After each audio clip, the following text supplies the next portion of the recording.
present tense is likely the first verb tense you will learn in Spanish.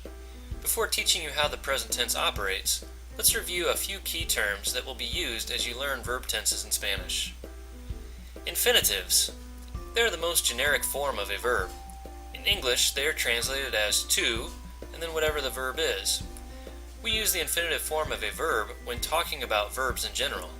When you hear infinitive, think infinity, because they exist outside of time.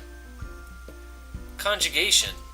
This is just a fancy word that means to change a verb to agree with a subject or person in a tense or time frame.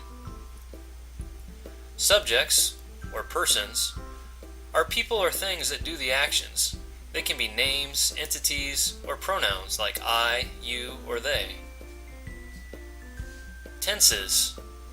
This refers to the time frame in which an action occurs, whether it be the present, future, etc. There are many verb tenses in Spanish that you will become familiar with. Verb charts. These are handy tools that we use to organize conjugations. A verb chart is made up of the 3 points of view that something can be said in: first person, second person, and third person. It is divided in half to show that each point of view can be singular or plural.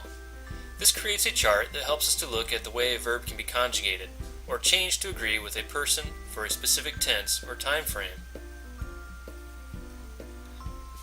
Now that you know some of the basics, let's take a look at a verb chart in the present tense in English and compare it to one in Spanish using the infinitive to call. Notice that in English you conjugate by adding the subject or person at the beginning, and sometimes the end of the verb changes as well. For example, we add an S in the third person singular or he, she, it form of the present tense.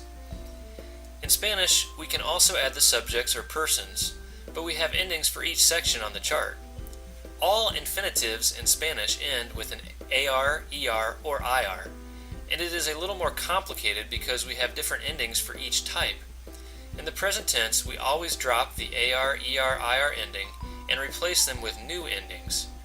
For regular AR ending infinitives like llamar, we add an O for the I or yo form, an AS for the informal you or tu form, an A for the he, she, it, or formal you, or the el, ella, usted forms, an AMOS or amos for the we or nosotros, nosotras forms, and an AN for the they or you all, or the ellos, ellas, ustedes forms.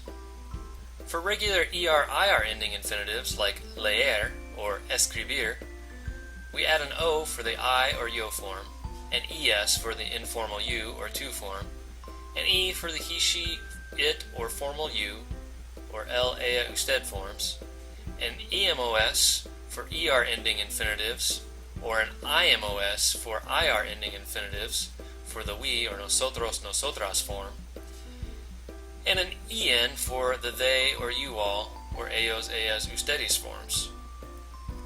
Notice the pattern of an S for the tu form, an MOS for the we form, and an N for the they form.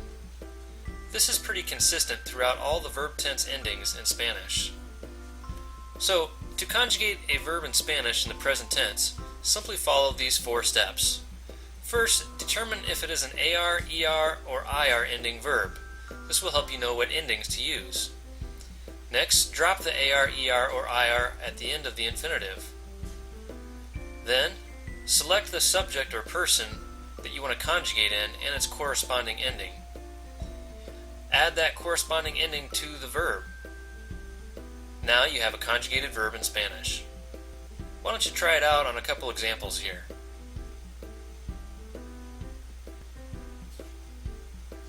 Practice some more at www.SpanishForYouToday.com.